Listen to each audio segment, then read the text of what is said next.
Open up your mouth, man of God. Lions roar. Lions roar. Men, take back your throne. They tried to kill you. They tried to suffocate you. They tried to prevent you from having your joy. But today, you are free. Open up your mouth. Open up your mouth.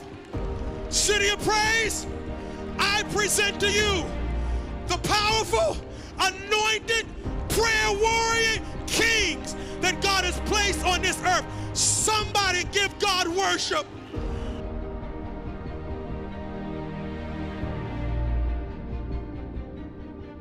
Hey folks, welcome to Man to Man. Listen, we have been having a blast.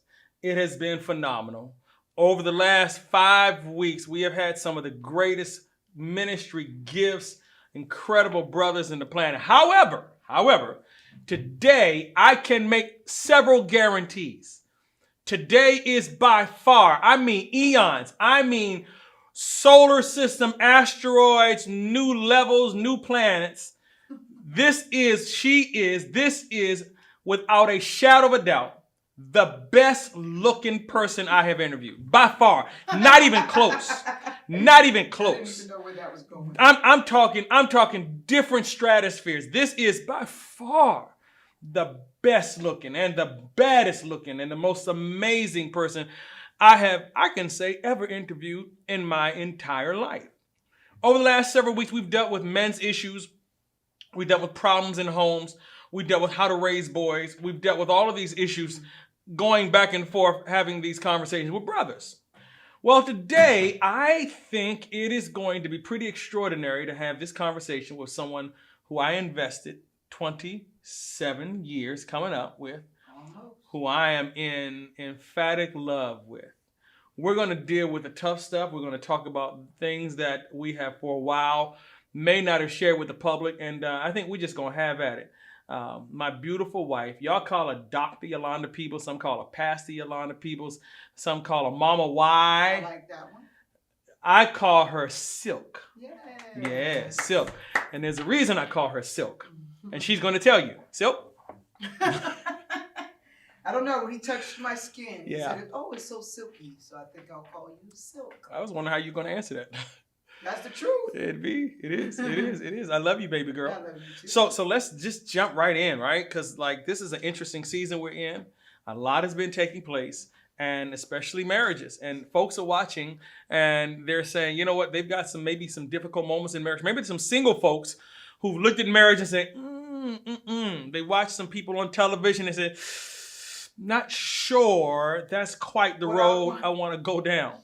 Even had some folks that may be younger, children, young adults, that really may not grab the marriage piece. Yeah. And so we want to put some context to it. We want to tell our story and just kind of roll with this thing about marriage. So I'm just going to we've been married 27 years. Almost. Yes. Almost 27 years. So here's the first big question. How am I doing? You are doing a phenomenal job. Mm-hmm.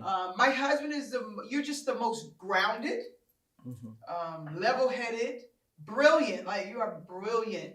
You can talk about sports, you can talk about politics, you can talk about law, you can talk about history, you can talk, not so much science or math, but you're just grounded, and you're loving, and you're attentive, and you're a great husband. You're a phenomenal father. Oh, you're you very are kind. the best pastor, bishop on the planet covering. And I think your patience is unprecedented. So now that you've said that, tell them the other stuff. He doesn't really. clean up. Yeah, okay, I knew you had some stuff. I knew it. He doesn't clean up. He's not a goer. I'm a goer. I like to go. This is early. We weren't going to we're going to address this going thing. My wife, as you all know, that's I don't think it's a pet peeve in our marriage. No. But it's a difference, right? It's a big difference. It's a big difference. Yeah. She wants to go all day, every day, anyway, every way.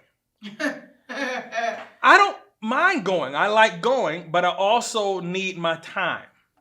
A lot of it. My thinking time. Well, I don't know, Ylawnda. What is a lot to you may not be a lot to normal people. That's true. You I are an accept that. extraordinary individual when it comes to moving about. That's true. So is that an issue? Is that something, before we even go any further, is that an issue in the marriage? It's not an issue. It's a bit of a conundrum. Conundrum. Yeah, it's just a bit. It's a bit of a conundrum because I want to go. I want to shake the world. I want to make it happen. I want to help somebody. I want to inspire somebody. Yep. I want to go sit at the beach. It's always something I want to do. Yeah. I want to erect a new business. Yeah.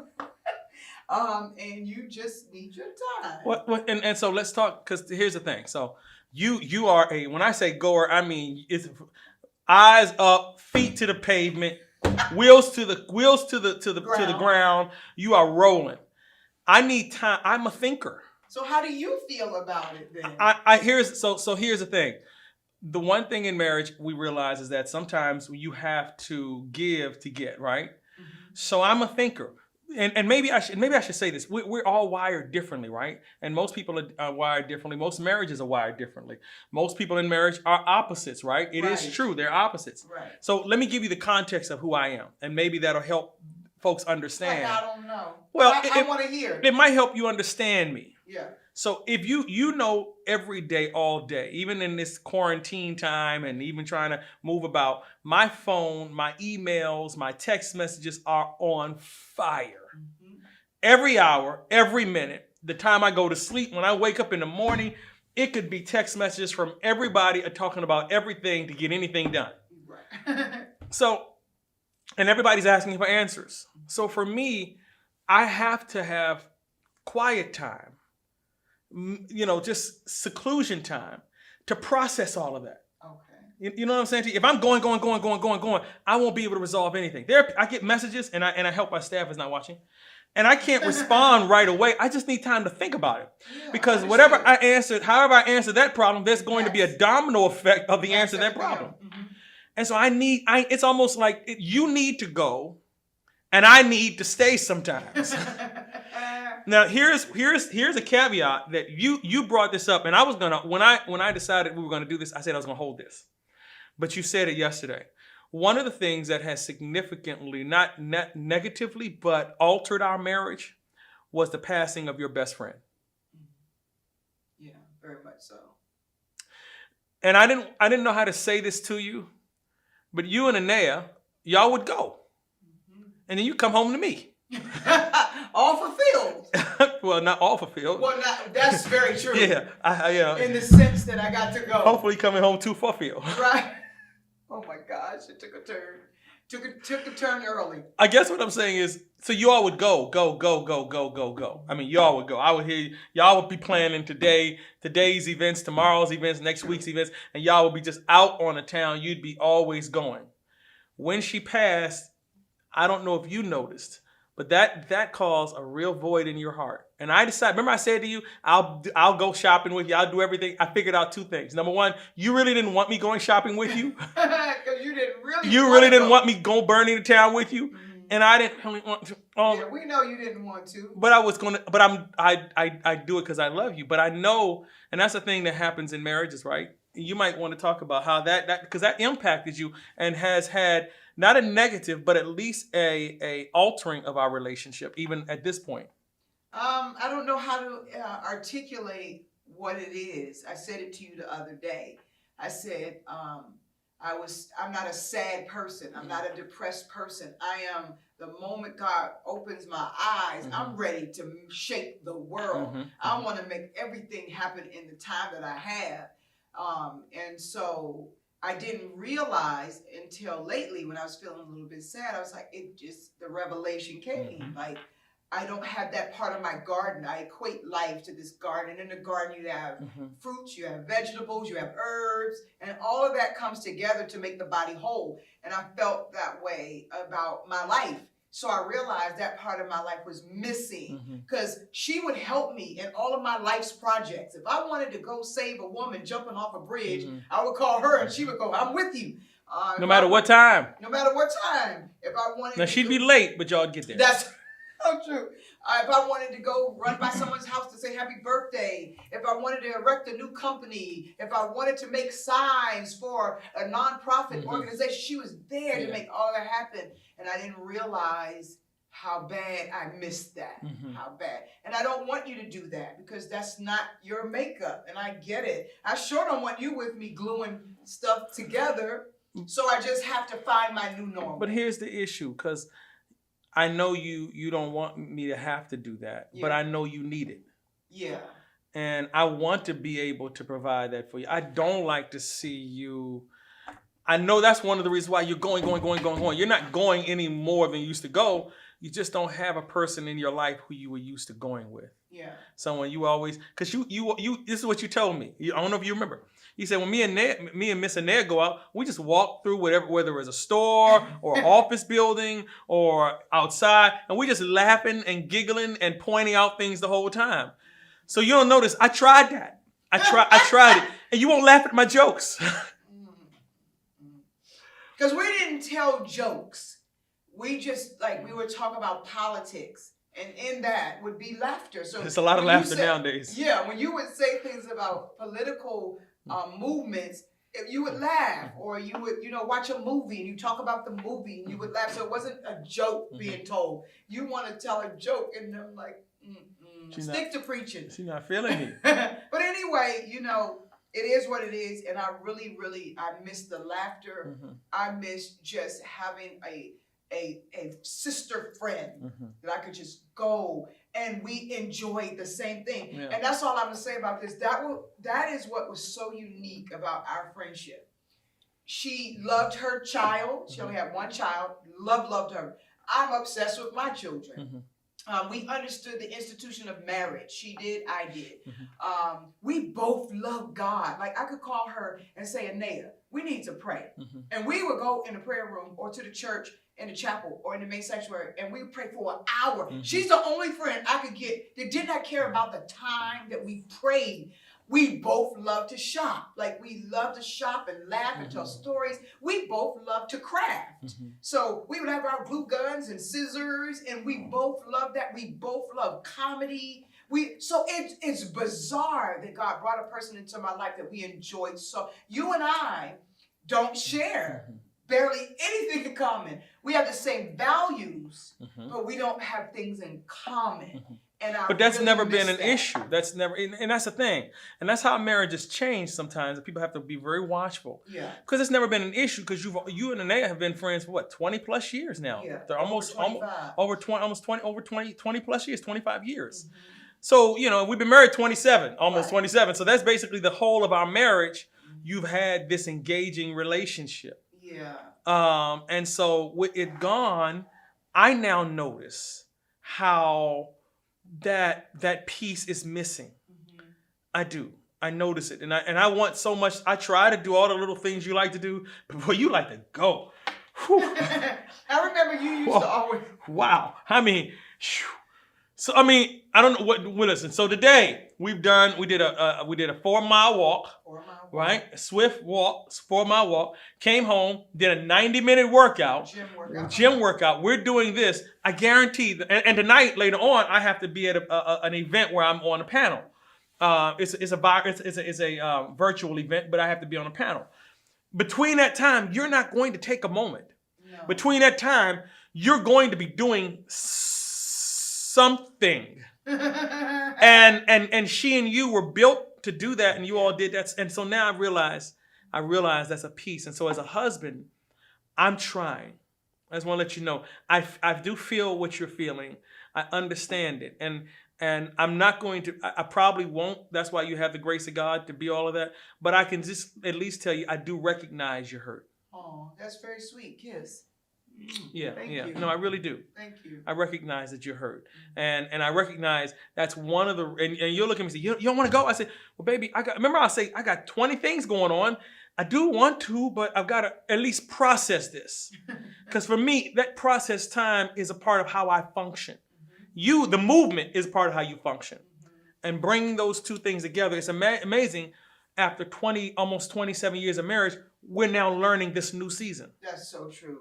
That's so true. Yeah. And there are a lot of new seasons in marriage. There are a lot of new seasons. New seasons when your father passed, and then 4 months later your brother passed. Several years after that, your other brother passed. Several years after that, your mother. Short few years after that, your nephew. Those are all new seasons. Yeah. How do you speak to that pain? Yeah. So, and that's the interesting thing, because what I've learned as a man is that I was, let me say this, my father, I was trained to protect first, and to protect the hurt and pain and souls of the people who I love, even the congregation. So I'm wired that if I'm going through, not to take you into that world, and that hasn't always been great. Because you looked at me today and said, "What are you thinking?" I have to ask you that often. All the time. Yeah. Because if I'm thinking something that I think is going to hurt you, or that's not resolved yet, I'm probably less likely to share it.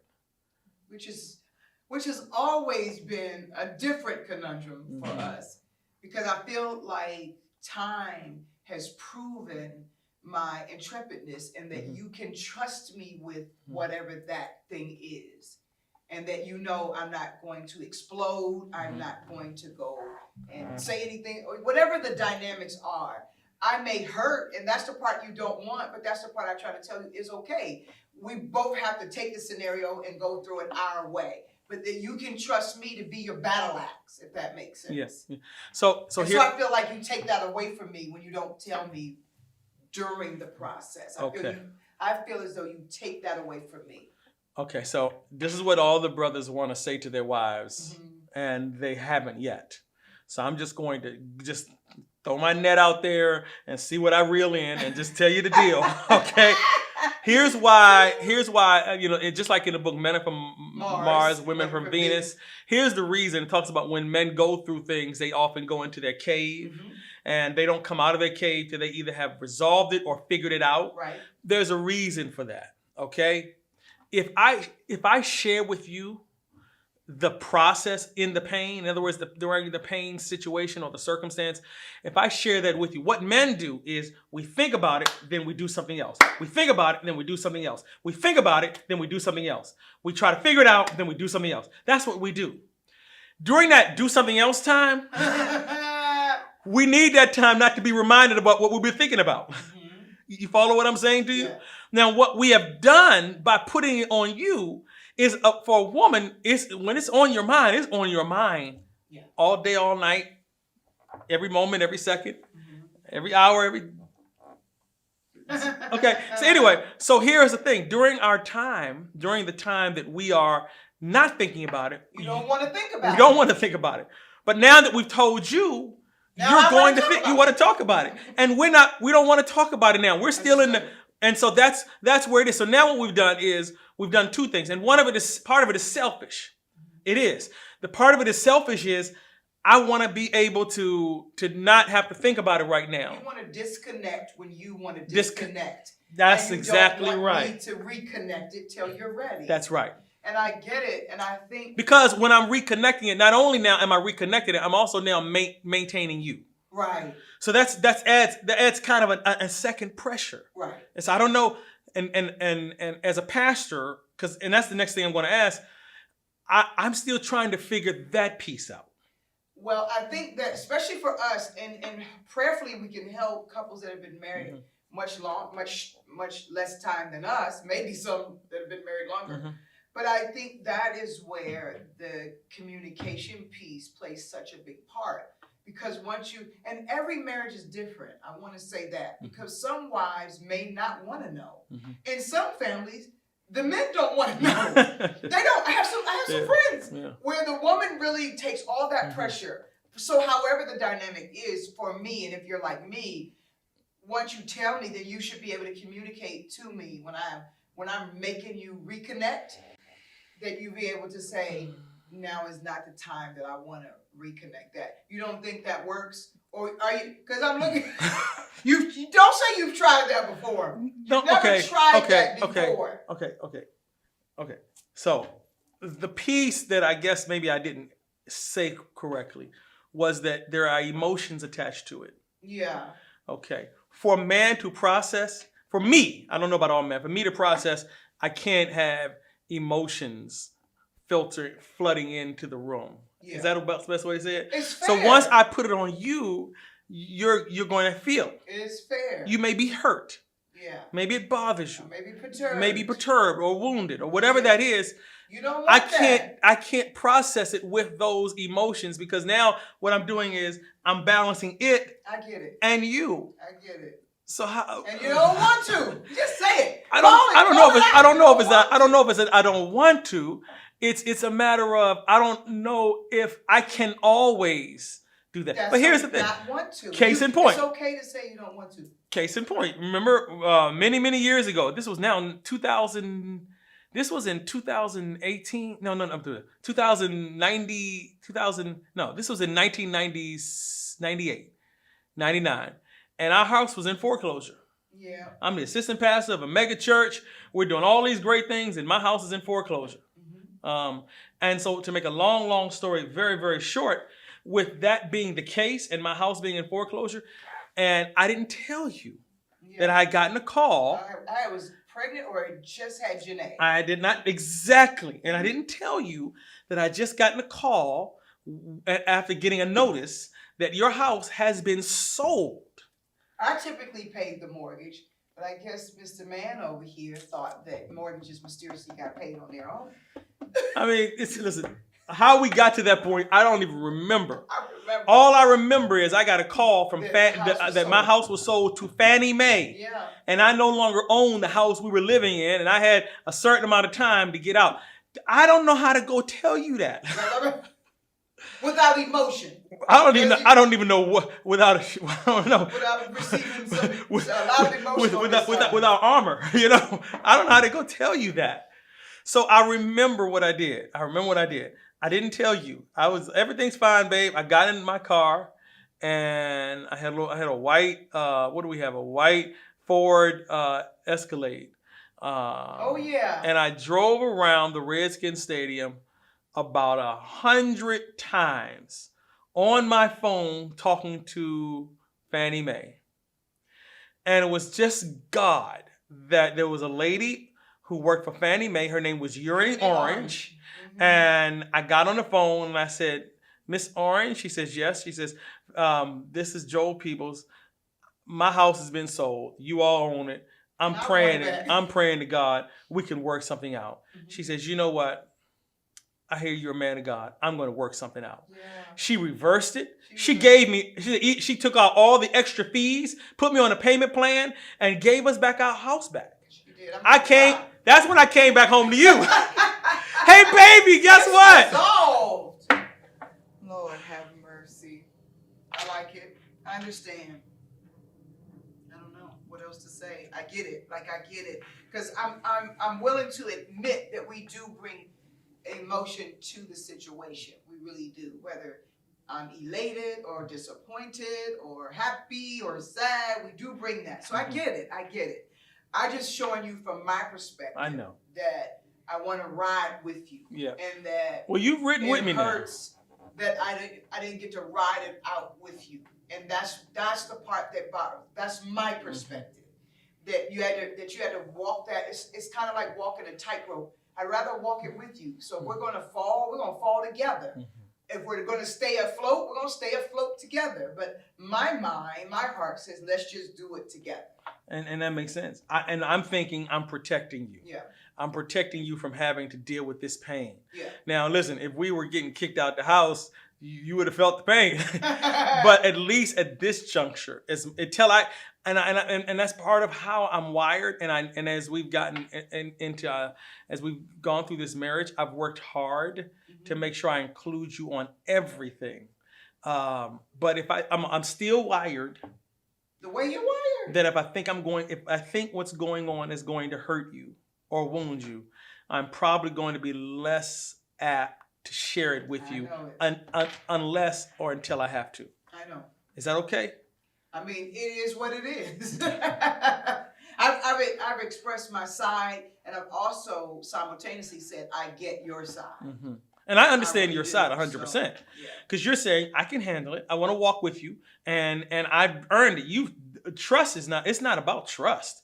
It's just about, I don't want you hurt. No, I never thought it was about trust. Okay. I've never made it about Yeah, I trust. trust you with it, of course. I just don't want you hurt. Yeah. And you want to, we process it the way we process it. Yeah. Your process is, let me just go, let me man cave, let me think. My process is, let me get to you, let me discuss it, let me talk about it, let me vent about it, and boom, let's come up with a resolution. Yeah. So it is different, and I just think that a healthy marriage means we sometimes ride down the middle.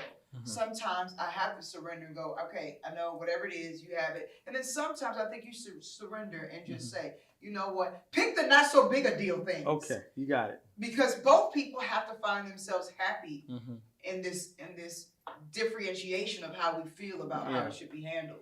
Yeah, and that makes a lot of sense. Yeah. That makes a lot. But just always know my heart is protect, and I understand. Yes, you deserve to know without a shadow of a doubt. So here's what people ask me all the time. We had a friend a little while ago. He was a pro basketball athlete, and he said him and his wife worked together for a while, and they said they couldn't do it. I remember. Well, you and I, we live together. Yes. We work together. No, we sleep together. That was my last part. You always say the best for last. I'm sorry. You save the best we live for together. last. Rewind. We live together. We work together. Yes. We pastor together. We entrepreneur together. And we We're love. parents together. We parent together. Yeah. And we love together. And we make love together. Yes. As often only as with possible. one another. That's it. Well, that's a whole nother part. We'll deal with that in just a little bit. Yeah. You know, has it been hard? No. With so many different pieces? Because they were saying they get frustrated with each other and they start nitpicking and they start the little arguments start firing up and they just couldn't get along, and the little things become big things because it's probably about something else. Yeah. Has it been hard to pastor with me and entrepreneur with me? You know, as far and the family piece, has that been difficult? Wow, I'm curious to hear your answer. But for all of those, it's unequivocally no, no, and no. Really? On the pastor piece, and I'm so thrilled you asked this question because I pray this helps a lot of pastors and their wives. Pastoring with you is there couldn't be anything easier. And that's only because of the integrity that you uphold. Very kind. Honestly, it makes it so easy. I call you like you're a breeze blowing by, and it's like easy like a Sunday morning. I'm not that wife. You never put me in that position where I have to struggle to understand I'm loved. I never have to struggle to understand that I'm first for you. Churches are upward of 80% females. Not ours, but yeah. On a large scale. Yeah. On a large scale. And so women are talking to you all the time and communicating with you all the time. You've never, and we've been married almost 27 years, but almost 35, 36 years together. And never made me feel like I had to be concerned about a conversation or a meeting and that's attributed to your character of integrity. And I thank you for that. Like that is so, in layman's terms, awesome. Oh, you're so sweet. It's so awesome. Yeah. So pastoring with you is not at all difficult. Second reason I don't think it's difficult, and this may sound sexist to some, but I'm entitled to my opinion and my way of expressing. I understand my role. Both of us cannot be the captain. We co-pastor. But at the end of the day, when we have a difference of opinion, someone has to be able to make a decision. I am so okay with surrendering that to you. And I think maybe that's where some couples go wrong. They both are striving to be the boss, striving to be, and everyone should cater to their gifts and talents. Your gifts and talents make me comfortable. I know you know what you're doing. I don't have to follow you and you're making a mess of things. You know the business side, you know the spiritual side, you know the loving side, you know the caring side. So I can surrender. I can because you make it so easy. Parenting is easy with you. life is easy. You're easy. Oh, like Sunday morning. Yeah. I love you, and you're amazing. Let me say this: the whole piece of being. Let's separate this. Before we go to the wife and the mama, the first lady thing, you pull that off. Let me say this: I'm a PK, so I talk from experience. Mm-hmm. I talk from having lived under a first lady / pastor / apostle, Yeah. and having grown up in this world. Your job is so hard. Mm-hmm. It is so hard, and it's often unfair. It's often very unfair. And I saw my mama as a woman sometimes be mistreated by other ladies. Mm-hmm. And now this is Apostle Betty Peebles. You would think she's not going to go through that. Well, I remember sometimes my mama would be in her office at the church crying over how she was treated. I remember that. I remember, what hurt her the most was the conversation she wasn't present for, and what was said about her. Yeah. And so growing up with that, I knew that I had to have someone who was going to come in this world. The first thing my mother said to you is you had to have tough skin. That was the first conversation. But the thing is that I love so much is you really love God's people. It trips me out. That I love God's people, but the way you love these God's people is just, I sit and I'm like, I need to do better. I'm watching you on Gratitude in the basement, and you're in the car going to somebody's house to send them a gift. I'm like, oh, I need to do better. You understand what I'm saying to you? Mm-hmm. When there's a problem at the church, I know you're not causing it, you're fixing it. Yeah. Now, and that's why I know. And also, here's the thing: as a first lady, you don't clap back.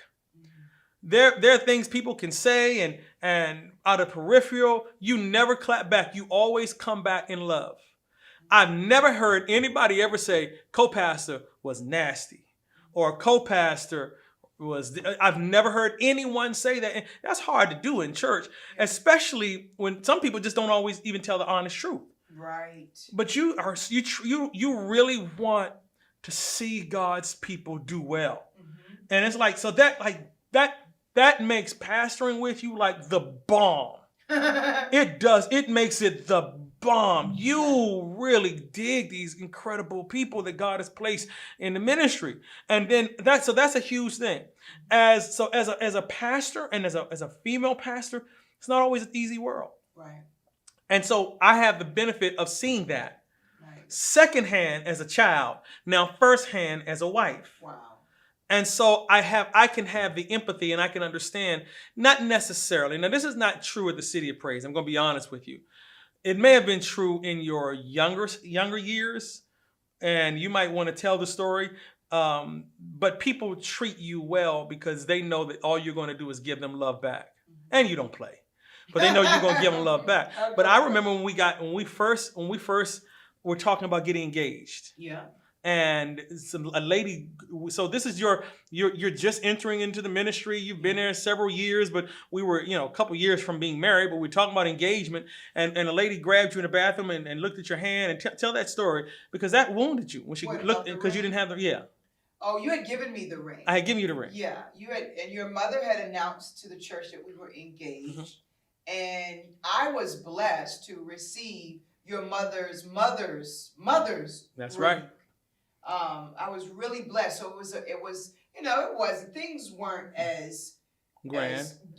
Grandiose as they are now. So it was a really, really tiny, tiny ring, but I was so excited because the ring didn't matter to me. You just wanted the prize. Yeah.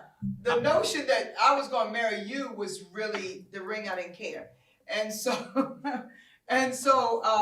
after your mother announced it, then she asked me to go out, like on the way, that little strip hallway where people often exited by the elevator on Douglas Street. 4419 Doug Street, Northeast, Washington, D.C.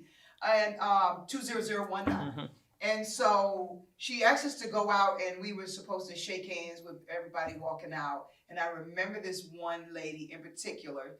I will never forget it. Because I was, 22, 23. Yeah. Very young. And she took my hand. Young and not from this world. I was not You were a little girl. Naive. Yeah, you were a little naive, Sheltered. cute little, yeah. Yeah, overly sheltered, which is Yeah. not a bad thing. My mother really was a protector. And at that point, you wore your feelings on your Oh, sleeves. yeah. You were. Can we just be honest? You were Yeah, sensitive. Absolutely. You were very sensitive. I'm not embarrassed to say it. Okay, because we might talk about how that evolved too. Yeah, I was very sensitive. And everyone was walking by, oh my God, so Mhm. happy for you. It's been a long time. Because the church watched us date forever, Mhm. 7 years. And so they were, oh my God, it's finally happening. But one lady walked up, never forget. And she still goes to the church, love her, so she will remain nameless. And she took my hand and she said, let me see the ring. And I was so excited to put my hand out. And she went, oh, that thing, that little thing, and walked out the church. Mhm. That stayed with me forever. Yeah. The beauty in it is that to this day, you fast forward the clock all of these years, I have no angst. I still remember it, but I have no angst whatsoever. Mhm. I guarantee you, if I mentioned it to this person, they wouldn't even remember. Mhm. Most often people don't even remember. Mhm. They think, and this is good for marriage, people do things and say things and respond to things, and you don't know how that is indelible Mhm. in a person's Mhm. heart and in their Mhm. mind. And they carry that for years, Yeah. good, bad, or indifferent. Mhm. And although I remember it like it was just moments ago, I hold her harmless. Mhm. Mhm. So moving on, we've been married this almost 27 years. We've said that a bunch of times, but we both changed a lot in 27 years. Ooh, a lot. You know, we're not the same folks that got married. We have the same values. Yeah. That has been the constant. Yeah. We believe in the same things. Yep. We appreciate the same things, and we have dislike for the same things. That's so true. But we have changed. There are studies that show in psychology that every 10 years, you and your mate change. Mm-hmm. And you have to do a renegotiation of that person because So true. in 10 years, that person is not the same person that you were with 10 years Absolutely. previously. That's really, really important. People decide after 10 years, I'm going to college. When did that happen? Well, I've been thinking about it. You know what I'm saying? I'm changing jobs. What did that happen? You see what I'm saying to you? Every 10 years, we change. You and I have gone through a lot of evolutions. Ooh-wee. And we've had to tackle a lot of things that we came in this marriage with. Yeah. That both of them had that could have potentially had major adverse issues. There some years ago, maybe I think about 12 years ago, you told me to divorce you. I'm putting it right out there to everybody. I can't with this one. She told me to divorce her. Oh, stop. 10 years ago, my wife was leaving me. No. They didn't know this. See? No. See, I'm going to cut it right here. We'll be back with you But next week. We have to word this. No, we're going to cut I was back. telling No, you we're to leave me. going to next week we'll talk about the rest. I was telling you to leave me. 10 years ago, my wife was the walkout woman. No, not at all. She was leaving me Mhm. on that midnight train to Georgia. Not the train to Georgia. That's good. That's good. I was easing on down that yellow brick road. Tell them, baby. Yeah. Okay. So just now, now give them the context of what happened. One of the things you came in a relationship with that you struggled with. Yeah. So I'll make this very quick. I grew up in the most loving home, Mhm. and different children need different things. Some need love through gifts, some are love through time, some are love through acts of service, whatever. My love language is just I needed to just feel loved and safe. You didn't have to do much more than that. Just I don't need a lot of things. Just make me feel loved and safe. And my mom provided that for me and my sisters. And she went out of her way to make sure that we grew up in great neighborhoods after the death of my father. She worked really hard, sometimes 2 jobs, few times 3 jobs, to make sure we were provided for and that we could grow up in neighborhoods that were befitting of 3 little girls. So long story short, with that said, my father died, my grandmother died, my aunt was killed by her husband, my mother's best friend died, and it just seemed like every person you love just died. So the enemy used these moments to implant fear, and he was so happy to do it. And fear doesn't stay contained; it's just abide. It grows into every area of your life. So by the time you and I met, these fears had become like monumentous things in my life, like Mount Everest, so to speak. And so when I met Bishop, it was always prophesied over you. You were just Joey then. Yeah. You weren't pastor, you weren't bishop, you were elder early. You were an elder at like 19, 18 years old. I was a minister at 22. Yeah. So I was an elder at like 27. Yeah, I meant minister. 26, yeah. I meant minister. Yep. And so everywhere you were preaching, people were always prophesying. You're going to travel and you're going to preach the gospel. You're going to change the world. Even our mentor / like a father to us, Dr. Miles Monroe, God bless his soul, had a very intimate prophecy over your life about where you would go and everywhere your feet shall tread and everything you touch and all that. And I would always bind it in the name of Jesus. I bind it in the name because I'm not traveling. Long. Your fear Yeah. made you not want to travel. Absolutely. Your fear didn't want you in what? To fly? Fly, boat, plane, car, whatever. Car was fine to an extent. Like you couldn't go too far because it was just too long. So let me just let me add question. context to this about how this happened. So about 12, 13, 15, 14 years ago, I was invited to preach in Florida. Yes. And now, plane ride to Florida, 2 hours? Maybe two and a half. 2.5 hours. Okay. I told my wife I was flying to Florida. She says, I'm not going. I said, I want my wife to go. She said, I'm not going. I said, okay. I want you. How can we go? Well, my sister-in-law, Ylawnda, said, take a train. She was excited about it. She loved trains. She said, trains are wonderful. Trains are wonderful. Uh-huh. I had never taken a train before. You? Never. Never. So we bought train tickets. Found out that the time on the train would be 16 hours. Then by the time the train got to the port or whatever that place is, the station, it was another 4.5 hour drive from there through Florida to the church. Yeah. And so think about it. So that's what? That's 20 hours? That's 20 Something hours. like that? No, just like that. 20 plus 20 Almost 20 like a hours and a weekday. half? Yeah. That's 20 hours and a half to get to Florida or a 2 hour plane ride. Yeah. So my wife goes with me and we go on the train. It was the most miserable experience of my life. It was miserable. Compartments were small. I couldn't miserable. sleep. Food was terrible. It was just, and then after we did all that, we got there and we had to drive 4.5 hours or 5 hours to get to the church. Yep. Really miserable experience. But I did it for love because you didn't want to fly. You did. On the way back. On the way back, so my mother and my best friend who passed away, Anea, accompanied us on this trip. And so on the way back, Anea said, that's Ylawnda, I love you. I really do. And I took the train ride for you all the way to Florida, but I can't do it on the way back. So she went and got her flight tickets. And I will never forget, we took Anea to the airport. After we took Anea to the airport, we were driving the 4.5 hours it took to get to the train station from the airport. And halfway. Before we even reached, halfway on our we haven't gotten on the plane yet. On the just train. a 4-hour drive On to the the train. train station. Halfway into that 4-hour drive to the train station, Anea calls me and she goes, just wanted to let you know I'm going to lie down in my bed and take a nap. I was like, say what? And in that moment, I knew I had to deal with my fear. I knew I had to face it. I didn't know how. I didn't necessarily know when. I just know I knew I needed to do it because I couldn't even put you through that again. And I didn't want to stifle what it is God was calling you to do. So my recommendation was, you should just leave me because I'm not doing this.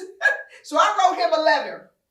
I wrote him a very loving letter. And I said, listen, I am very cognizant and I am very clear about the call God has on your life. And I'm not going to be the one to stop you. So I would suggest you go ahead and leave me and marry someone that wants to fly around the world, swim around the world, fly, do whatever they do to get around the world. But I'm not your girl. Did you really mean it? Well, I didn't mean you being with someone else. I knew she was going to say that. Now, I didn't mean that part. But I did mean, I sincerely meant that I did not want to hold you back. Yeah. I sincerely meant that. And we were in this thing forever. Yeah. So now let me ask you a question and we got to move quickly. Did I react correctly to your fear? This is such a hard question because I think, take this the right way. I am. I think in your attempt to love me through it, it really babysat me and made me worse. And you didn't mean to do that. You didn't mean to do it. But I accepted you allowing me to be babied. And driving you. And, yeah. Because there was one point you wouldn't even drive. Yeah. And I drove you everywhere. Yeah. Oh, okay. Or Miss Anea. Or Miss Anea come pick you up. Yeah. Yeah. And so I think. But it would make you upset and hurt if I wouldn't do it. Yeah. So how should I have reacted? I think it's kind of like what we want to talk with. I want to talk with you about a little later, just about the weight loss journey. Yeah, that's coming up next. It has to be in that person's time. So I think that your love and your support in the end actually catapulted me. It really did, because I couldn't foresee having done it earlier. I just had to walk my process. I had to figure out that the way I was doing it wasn't working. The way I was doing it wasn't productive. The way I was doing it was not getting us to the goal that God wanted us to walk in. And that had time. I needed time to figure it out. Wasn't one of the big triggers your passing that down to Janae? That was the biggest trigger. And Janae saying to you, Mommy, I would fly, but because you're afraid of airplanes, I'm afraid of airplanes? That would, holding you back, seeing that, and seeing how my fear, without verbally teaching it to her, my daughter literally learned how to be afraid by just watching me. That is a crime in my book. As a person who holds herself up as a phenomenal mother. You are that. Yeah. Yeah. That was a crime in my book, and how dare I be that irresponsible? Yeah. In that moment, I had to learn to take my fears and give them to the person who asked for them in the first place, and that was God. Cast your care on me because I care for you. Yeah. The burden was supposed to be too heavy because it was never intended for me to carry. So once I gave it to God, I made the move, didn't I? And I never looked back. It was never a slow process. Yeah. I walked right into it head on. You did a total mind shift. Yeah. You transformed your thinking immediately. Yeah. You went from not getting on roller coasters, and I think I told this story one Sunday, how when we would get on roller coasters together, they try to put that little thing down. You'd be like, nope, we got off innumerable roller coasters that you were sure we were going to get on, and last minute you got off. And I knew when we were walking down that little hallway to the airplane, I said, any second now, Lord. Any second, Lord, help her, Father, help her, Father, help her, Father, help her, Father. I was just praying. I was praying. And I'll never forget the happiness I had. Wow. The joy and the proud, and if I can say it in a godly way, how just overwhelmingly happy I was for you when you sat in the seat and clicked your seatbelt. When you sat in that airplane seat and you clicked your seatbelt. Now, I didn't tell you because I had all these conversations with you that were just totally irrelevant. I mean, I was talking to you about sports. You care less about sport. I was just trying to say stuff to you to make you not focus. But you were focused on what was happening, but you played along with me. Yeah. And when that plane took off, I was like, wow. And everyone has said to me, family included, close friends included, said to me, you're going to be okay. It's just the takeoff and the landing that are the worst. And I started watching videos about people who were taking their first flight and what that was like. And oh, my stars, what did I do that for? Because people really had a trepidation with the landing and the takeoff. That's my favorite part. Yeah.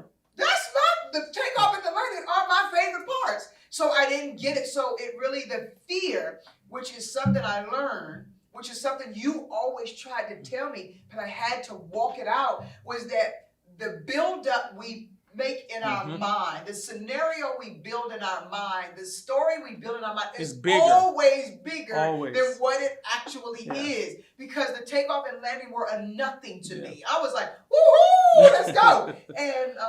And so. But isn't it interesting how the devil always plays against our fear? Yeah. You remember when you were pregnant with Jeremiah? Yeah. When my wife was pregnant for Jeremiah, my wife, she had a host of issues. She had full placenta previa, which means the placenta was attached to the uterus. And therefore, the baby, they were concerned when they would pull it apart that she would hemorrhage to death. Right. So she had full placenta previa. She had severe hyperemesis, which means she couldn't keep anything on her stomach. She had to be fed with a PICC line into her stomach. You remember that? Oh yeah. And remember we started watching the prenatal channel. Yes.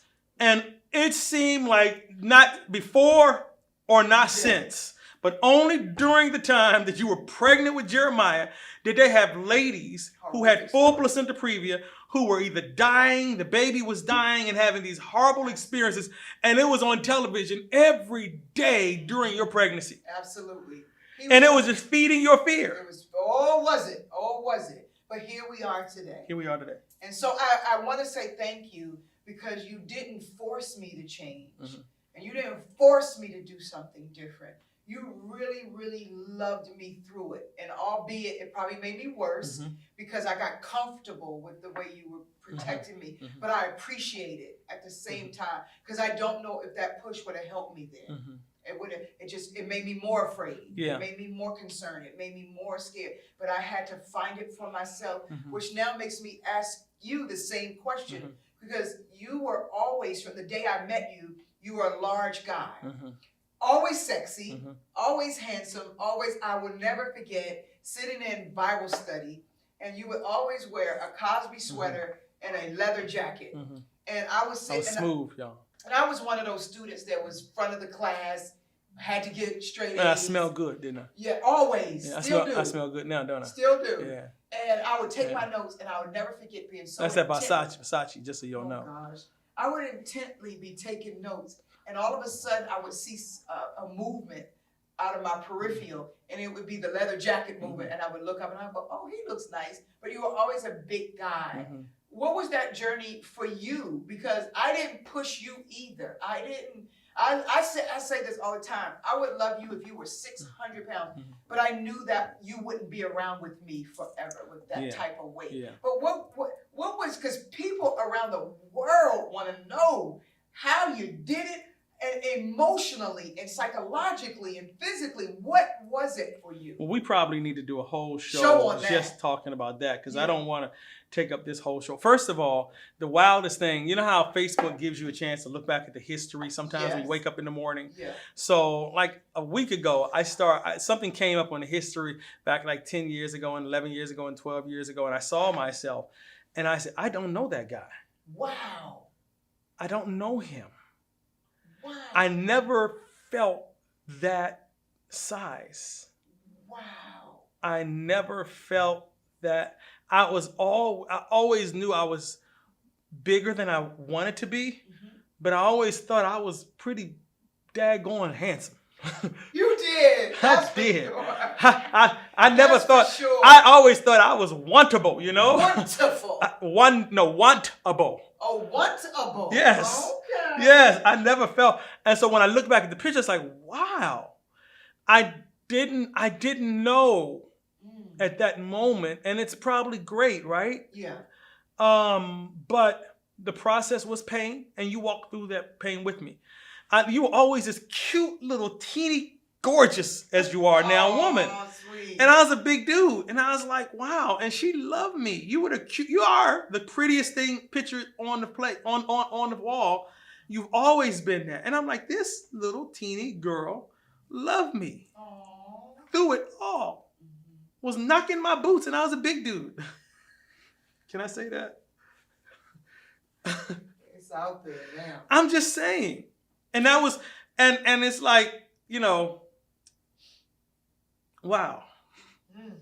We both got sidetracked when you said knocking your boots.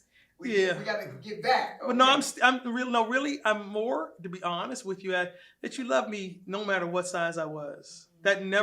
You never made me. I remember when we sat down, and let me just say this, for a person that's struggling with weight, it is not willpower. Please tell them folks, please tell them skinny people leave you alone. Good. Tell them skinny people leave you alone. It is not willpower. They got their own issues too. Yeah. It just can't be seen like ours was. Wow. And is. So tell them skinny people leave you alone. You just help somebody. It's more of dealing with the pain. It is. It's more of our way of soothing hurt. And once you soothe it for so long that way, what I found out though is I was soothing it that way, but every time I soothed it that way, it actually produced more hurt. So then I got to soothe it. So it's almost like the thing I was using was almost like what, remember Reverend Donald Bell said when he came to our church, one of the last concerts the Reverend Donald Bell did, he said the medication that he was using to heal him was killing him. Yep, I will never forget that. And that's the same thing food was for me. Food was healing, but it was also killing. Yeah. And it's hard. So it was. It's giving you instant gratification, but future pain. Yeah, it was healing. You thought the pain, but it was hurting the body. It was healing because it was soothing the moment. It distracted me and gave me a quick comfort. Yeah. But it was killing me because it was destroying the body. Yep. But because the first feeling of it is the soothing, it makes you not pay attention to the last part of it, which is the pain. Right. It's because it's quick gratification. That's what food is. Food is quick gratification. I fix it real quick. Right. I got to deal with this. I fix it real quick. And food fixed it real quick. But later on, it caused more pain. Yeah. Please tell these folks, stop talking about it. It is not willpower. It was not willpower. I could say no to a whole bunch of stuff. But that was hurt. And when my mama died and my brothers died, and every time they passed, I gained 60 pounds. It was my soothing. I needed that at that point, I felt like to soothe me. When I look back at how you walked that journey with me. And I remember sitting down at tables when we go to eat. And I would have to sit, not at the end, and I would have to sit and I'd have a hard time sitting. Yeah. I remember going on airplanes. See, the one good thing is 10 years ago, they didn't treat people like they treat them now on airplanes. When I was on an airplane now, they would just give me an extra belt buckle. Now they make you buy a different seat and they talk about you bad and they try to hurt your feelings, which is so bad. It is. I would hate for someone to have their struggle to be amplified like that in front of the world. Right. It's just the worst thing in the world. It's just, it's wrong. Right. It's wrong. It is so wrong. But I say that you walk through that with me. I mean, I'll go through one day the whole process and that. I won't go through all of that now. One day I'll just take a whole show and we just talk about fitness and health. Maybe you'll come on and help me do it again. But I will say that, how did you feel walking through that? I will never forget sitting and we believe in counseling. So we sat down with counseling and it wasn't marriage counseling, it was family counseling. Janae was going through so much at her school. She was bullied. So we wanted to make sure she was healthy. And I remember the counselor saying the only thing Janae talked about is I'm afraid my dad's not going to live. Yeah. And that's after my brother Johnny had passed and my brother Jamie had passed. Yeah. And that was more on her mind than the bullying. Yeah. Was that on your mind too? I walk down both sides of the street on that because I feel like you are so connected to God. He's always going to take care of you. I feel like with you, if you're traveling on a bridge and that bridge collapses, you're going to make it right before the bridge collapses. You're so sweet. So I really felt that way. But my other side of the street was I would talk to God secretly every day and ask him to give you whatever you needed to help you lose the weight so that you could live. I didn't want you to live with diabetes, or I didn't want you to live with hypertension. And those were more my prayers because, you know, they tell us that certain weights bring about these different types of ailments. And I didn't want that for you. I had certain family members always tell me they were scared for you. And I would just be a lot more prayerful. And that's what I did. I prayed. And then I just got in your face one day and I'm like, look, you're going to have to go to a counselor and you're going to have to deal with this pain. You were so cute because, I mean, you would always have something, hey, I've got a new thing we can do. And you bring home some kind of plan. Or I've got a new food plan. Or I can order food. I mean, you were never, you need to lose weight. You were never mean. You were never like, look at me, I'm skinny. How come you can't be skinny? You were never like that. You were never like, I look good. Why can't you? You were never, ever, ever like that. And I always tell you the story how when we go to New York now, we walk. Last time we went to New York, I don't know, we walked 10 miles one time. Went from the hotel all the way to the Madison Square Garden and back. I mean, we were walking and we were Stan Hardy, and Stan Hardy got us lost at like 2 a.m. and we were just walking in circles. We kept seeing Madison Square Garden. I said, Stan, why are we seeing Madison Square Garden again? This don't look right, Stan Hardy. All right, we done passed this street 3 times, all right? I see Moses standing on the side. Moses still has his rod. We keep passing Sinai. We got to leave Mount Sinai, Stan Hardy. But I remember the first time we went to New York, I was 450 pounds. And I never told you this until later. I used to have to wear Crocs because tennis shoes couldn't hold my feet because my feet would hurt. I didn't. And when we went to New York, I had Crocs on with jeans, and I remember we walked about a mile, and my leg went numb, and my hip went numb, and I didn't say anything. I just kind of kept moving, and I said, I don't want my wife to have to bear this burden, but I am 40 at this point, maybe 39, 37. How am I going to be in 10 years? And so those things were always on my mind. But you stuck in there with me the whole time. Yeah. Ride and die. That's what it is. You never made me feel bad. You never dogged me. You never looked at another guy and said, oh, how come you can't look like that? Even though I still probably look better. Absolutely. Yes, indeed. Absolutely. Yeah. Mm-hmm. I mean, that was, I mean, love is what it is. And that's my fear for this new generation and Hollywood couples and such, that they're just redefining marriage, redefining love, redefining commitment, redefining loyalty. And that's not okay. Yeah. Because it needs to be what it is. And unconditional love is just that. Mm-hmm. When you sign up for it, you need to sign up for it. And so we don't say this. We don't say over marriage is better or worse, sickness and death. We speak God's word over marriages. However, I'm in it with you, and I will fall before you fall, because my effort will be to always hold you up.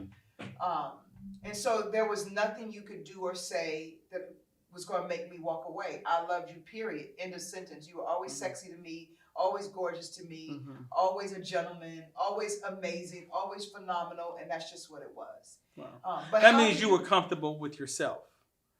Because that means you were happy with who you were, and so you knew what you wanted. You didn't always want something that was somewhere else. You knew if you were with someone that cared, that's important. That was more important than something else that could have been more fleeting. But you always give me what I need, and that's what we need to talk about a lot with marriage. It's not selfish. That's why couples don't make it, and that's why they redefine it, because they don't want to walk in a spirit of unselfishness. People live to get what they want, and they're never happy. And they're never happy, because that's not what true love is. True love is giving. Christ, that was his first act of love. You preach on this all the time. God so loved the world that he gave his only begotten son. And none of us are going to do that. We're not going to give our children, especially for people that have done wrong to us or sinned against us. So that's the first act of love biblically, is that God was unselfish and he gave, but we wanted to redefine it and make love about what I need, about what I want. I am happy giving you what you want. I am happy in my skin. Just say that statement one more time. No. Please. Stay with me. I just say I want to. Where's my phone? I want to record that one. Okay, statement. let me say this. You are happy giving me what I want. I don't have a problem with that. Give it to me, baby. I don't have a problem with that. I have no problem with that. And don't you believe, though, that it's trying to be redefined, because everyone is looking for what? Let me tell you this real quick. I was in the store the other day, and I told you this story. And I was buying a printer, so I had questions about this printer. So I was asking the lady, and she was responding. We were going back and forth, back and forth. Next thing you know, this woman walks up, and she just, no excuse me, no pardon me. She just starts talking to the lady that I'm talking to. And so she engages her. I say nothing. I just wait patiently. When she finishes, she was kind enough to go, I'm sorry that happened. And I said, no worries. I'm mature enough to know that people live in their own space. Yep. And they want what they want, and they care about what they care about, and they don't see this big, beautiful world revolving all around them. Yeah. She didn't even see me because she didn't care to see me. She cared about what she wanted. And in marriage, you can't be that way. You cannot be that way. You have to expand your way of seeing and exploring the world. And that means me making sure I'm giving to you. And look at God. It's a reciprocal love. Because I pour into you. Now, we do have to come both full people. Yeah. You have to be full of confidence, full of love, self-love, full of education. So we all come to this marriage with full cups. But then I give, I pour into you, So and that love is reciprocal. You pour it back. So I got to ask me. the question: almost 27 years. Have you ever been unfaithful to me? Never. Okay, ask me and the question. I never want to be. Ask me the question. In almost 27 years, have you ever been unequivocally unfaithful to me? never been unfaithful to you? Yeah, and I know never, ever. And as a man, that's why we dated so long. I tell all the time, the reason we dated 7 years, because I knew the kind of man I wanted to be. And I knew the kind of man I wanted my sons and my daughter to see. And that was a man who, now there are marriages that this has happened, and you can recover from this. You can heal, and your marriage can be 7 times better than it's ever been before. That becomes a testimony to your marriage. I want to preface by saying that. Yeah. So if that has happened and you've overcome it, congratulate yourself. Absolutely. But we've never walked out of our marriage. Never. I've never had a desire. I never wanted to stick you with that pain. Yeah, I never wanted to stick you with that hurt. I never wanted you, and I never wanted my children to look at their father sideways and say, wow, man, you stepped out on us. Because when a man steps out on his wife, it is selfish. Or a woman steps out on her husband, it is selfish. And it also doesn't just hurt them, it hurts everybody connected. In addition to that. But Hollywood is telling us that this is okay. I just wanted to throw that out. Hollywood is telling us, y'all, you can live open marriages. No. Why? For me, if you allow me to be really raw and really expeditious, when a man penetrates a woman, it is of a sort of a violation to her. It is the most intimate way two people can be. It doesn't get physically. It doesn't get any more. It doesn't get any closer than that. That's special to me, and I wish everyone saw it that way. That's special, and everyone shouldn't be able to have that gift or give that gift. You just should not be able to do that. For me, with you, I didn't have to think about it, be it causing you pain or hurting you. It's never anything I wanted to do. I value my body. I value myself as a woman. And everybody doesn't get to participate in that. You understand what I'm saying? And I am honored that you are my husband. And I'm honored that when I'm old and gray, and hopefully I still have my great memory intact, that I can retrospect on the years that we kept it between you and I. Yeah, that's a gift. Don't regret it. Don't no man will ever regret being faithful. But many a man will regret having infidelity. Absolutely. And I think that's just, Hollywood is trying to redefine it. What I'm going to suggest to you, if you're a young person planning on getting married, don't get married until you can stay with that person forever. Absolutely. Because why get married? We talked about this the other day. Why do they get, if you want to have what they call lottie-dottie and everybody, if that's your which is going to end up messing your mind up and your life up anyway, but go ahead. Why marry? Because I haven't been able to put the pieces of that together. You don't have to get married. Some people just love the idea of the marriage and the wedding and all of the attention, and they see, here's the thing, I think sometimes we see the image, but we don't see the work. That's so, because marriage is not, I want to say it this way, is not reduced or the sum of what we see on television. Oh, no. You know how you see on television where they're dancing and singing in the rain, and at night they're all snuggled up, and they walk, well, we snuggle up, but I'm just saying, that's not the sum of it. That's not the, it's not It's working through bills and trying to raise kids and trying to deal with outside distractions. And having differences of opinions and different likes and dislikes. They don't show you that when they're showing you all this romantical stuff on television. It's just the truth. It's just so for me, being faithful is critical. I know our time is up. We've been an hour. So we're gonna let it go. I know we have so many. I think, can we do a part 2 of this in a couple of weeks? I would love to do a part 2 of this. I love this. I love this. So so let's query each other on a couple of questions. See how well we know one another. Been married all this time. Okay. I already know a lot of these things. So this is like okay, let's do this 10 seconds first. Okay, 10 seconds. Every year we sit down on our wedding Anniversary. We've done this now for decades. Yeah. And we ask each other the same question. What is the 5 question? things we've done. 3. What are 3 things that I have done so well that you loved this past year? Mm-hmm. And what are 3 things I need to work on? And we never get to 3. 3. We always like 1, maybe 2. That's it. Mm-hmm. Okay. Other So things we need to work on. things we need to work on. Yeah. What are the things? Who should ask who first? You want to ask me or You ask me. Let me ask you first. Okay, ask me number 1. What are the 3 things that I have done exceptionally well throughout? And I don't want to just do the last year. Throughout this marriage. You have been poised under pressure. Number 1, which is huge when you are in a leadership position. It is. Bishop George Bloomer said it the best. He says, you all were kicked out of a church.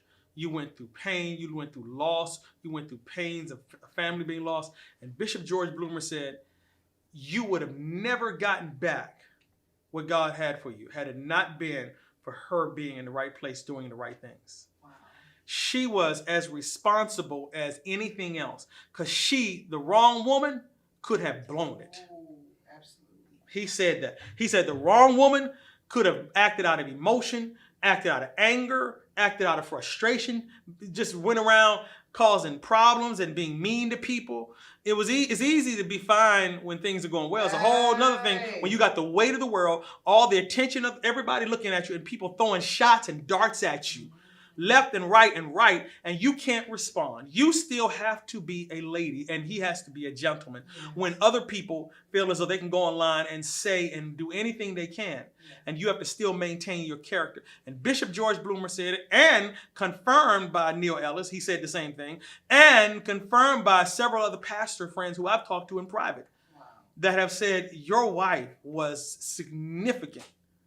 And that has never stopped. That has been the same throughout. Thank you. You have been a constant. So, I mean, you've been poised. Thank you. Through it all. You have been poised. What else have you done well? My gosh, Ylawnda. I mean, that's such a big thing. You've been an incredible sounding board, a great friend.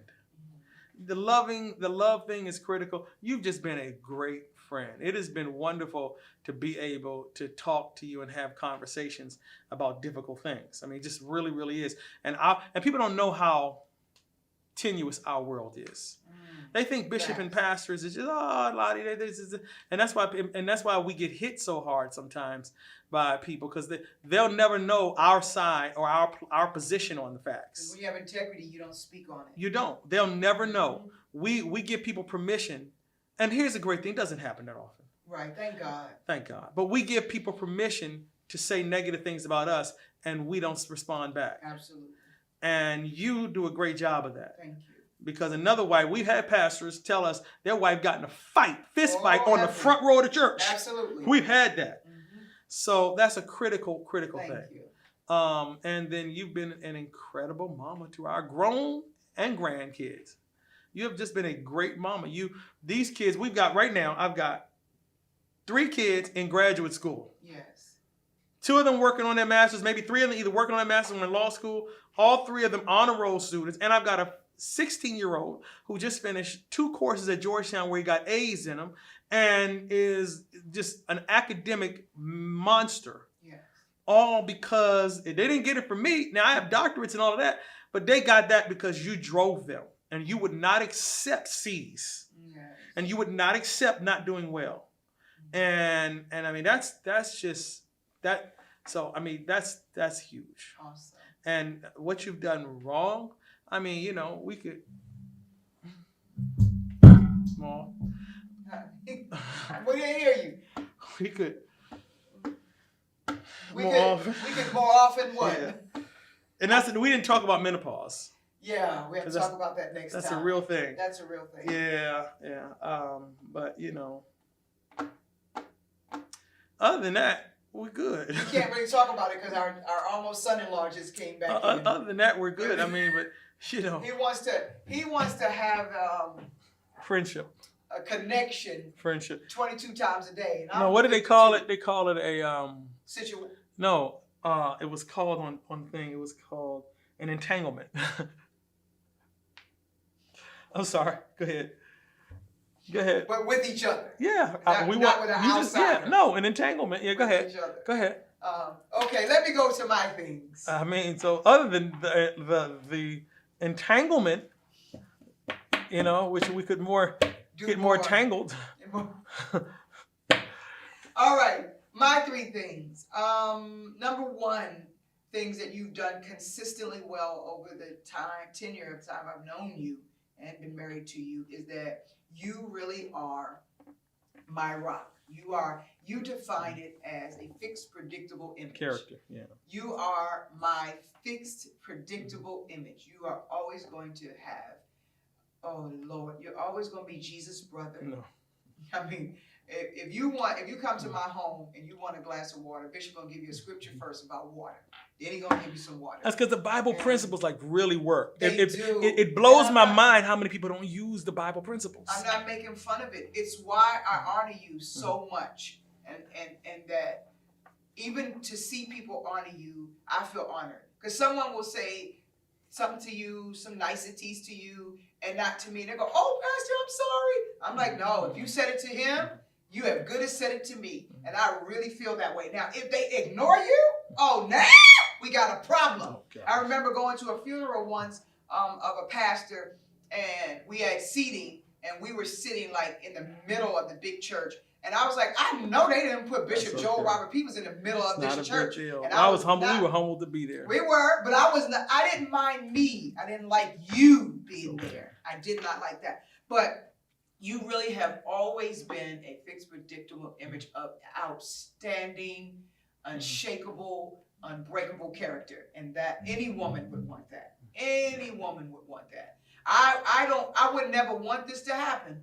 But I believe I put you in a room full of 100 naked women, you would still come home and not touch one of them in one silky pee. First of all, I wouldn't be in the room with them, but right. I feel I'm just saying, I feel that's the analogy. how much I trust you. Mm-hmm. I believe that you will always do the right thing. I bet you if people are watching this Facebook, they got a lot of words to say about that. But go ahead. Second of all, honestly, I don't know a person on the planet more patient than you. It's what gift of part of heaven did you get that? Mm-hmm. Like, did God just, God gives some people brown eyes, some have long hair, some have light skin. Mm-hmm. You came up and God said, listen, bring me all their patience. I want to give it to this guy.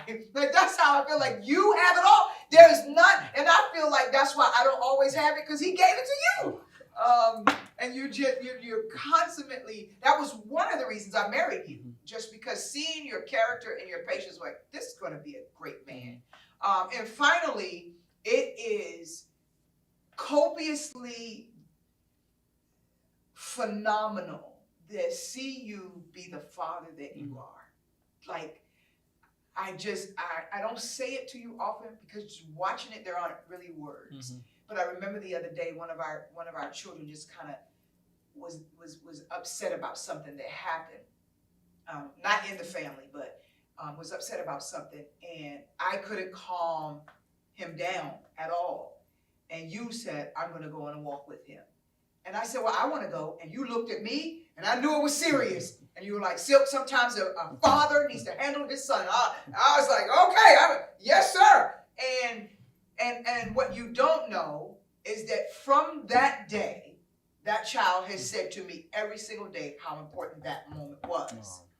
And that's what you are. You know when to push. Mm-hmm. You know, your wisdom is impeccable, because you know it better than me, because I'm emotional. I'm a mama, and I carry it, and I want to cry, and I want to hug, and I want to make sure it's okay. But you know when the ideal time to push, you know the ideal time when to back up. Sometimes I look at you and I just go, what this man? Because they will say stuff, you'll say nothing. And I'm like, Dad. And I know that you are doing exactly what you want to do in that moment. And it's so, I wish I could just have a camera to follow you around so people can see how great it is. Well, just a 10-second on that parenting thing. What I have learned in dealing not just with parents, with people, is when you have to have a tough conversation, it's better to do it in private. Yeah. What happens is if you call everyone out all the time in the public, they become prideful, and you're not able to, if you want to make impact. Now, sometimes you just got to, as a leader, you just have to make tough conversations because it's necessary for that moment. Yeah. But the objective is, if you want change, Yeah. I need to pull you aside and we can have a discussion. Yeah. I found that as a really, and so even with our kids, and sometimes instead of addressing everything in everybody's way, one of the key things our kids will always say is, at no point did we ever go to another child to talk about one of the other siblings. Right. We've never gone to Joe to talk about Janae. We've never gone to Janae to talk about Jordan. We've never gone to Jeremiah to talk or compare them. We're really big on that. Never come. None of now they push themselves. We love that. They're fighting. They're pushing. Yeah, they're pushing themselves. I was hearing the conversation. Well, I'm gonna have my master's in. I'm gonna have my master's in. And Jordan's clear. I'm gonna have my PhD in by age 25. They're gonna have to call me doctor. And I tease him. I said, Jordan, I'm going to call you doctor for one day. After that, I'm never going to call you doctor again because I'm your dad. He looked at me and said... He looked at his father and he said, that's okay, Dad. That's fine with me because for the rest of your life, you're going to have to live with everybody else calling me Dr. Jordan. That's what he said. I ain't mind. I like that, actually. I like it too. But that's I believe in when you have to have that conversation, you pull them aside and you can look in their eyes and you can feel where they are and how to make sure you impact where they are. Yeah, so that's good stuff. The only thing to work on, I would say, is just for me, because I am a goer and I am a big thinker and I have 100 projects all the time, and I feel like I successfully balance those. But just feeling me, knowing when I need a break and when I need to go and when you need to just take me out for a ride and when you need to make you sit down like I did yesterday. When you need to make me sit down. Yes. Yeah, because yesterday Bishop and I have a regimen and my mind is always stuck on the regimen and how we do that. And you were like, no, we're gonna rest today and we can do it tomorrow. And I'm like, no, but that's not what the regimen says. And you're like, look, you are gonna sit. And I did not know how much I needed. Yeah. I was going to push myself to just be a you run yourself to walls. You hit walls. You will hit a wall every 10 days if I don't stop you. Yeah. Every 10 days, you will hit a physical and probably emotional wall if I don't slow you down and stop you. Yeah. And that's just the truth. And I realize that. And so, but I do understand you do need to get out and go. Yeah. And for me, it's my processing time. I need to filter and think and, that was the reason I never thought I was going to get married. Please know, had it not been for Ylawnda Joyce Brown, I would have never been married. My psyche wasn't designed for marriage. I enjoyed my personal private time. And I never thought I was going to be able to share my life with someone else because I like my personal time. Now, when you're not around, I'm like, I'm lonely. Yeah. But that's how I grew up. Yeah. And so that's my time to think and to process and to figure out and to put pieces in. And it's like I'll think and then I think and I won't, and I think and I read. It's like it's not all happening at the same time. It's just my way of being able to function in what our world is, a very complex world where we are balancing family, church, entrepreneurship, COVID-19, racial. That time is necessary for me to become who I need to be and to work through these pieces. So when I come out, I have at least a lot of solutions, or at least I look like I do. I feel like the grace of God. But I know your need is important. And what we're doing during this part of our marriage is finding that balance. Yeah, absolutely. I love you. You are amazing. Thank you. 27 years. I look forward to the next 27 years. Or more. Good Lord, that'll be... Yeah, I know people have been married 80 years. I want that. Yeah, that'll be 64 years. I like that. 66 years. I like that. Let's make that dog walk. Thank you for joining us. Yes. Man to man with a woman. Man to man with a woman. I love you all. Peace. The woman. The woman.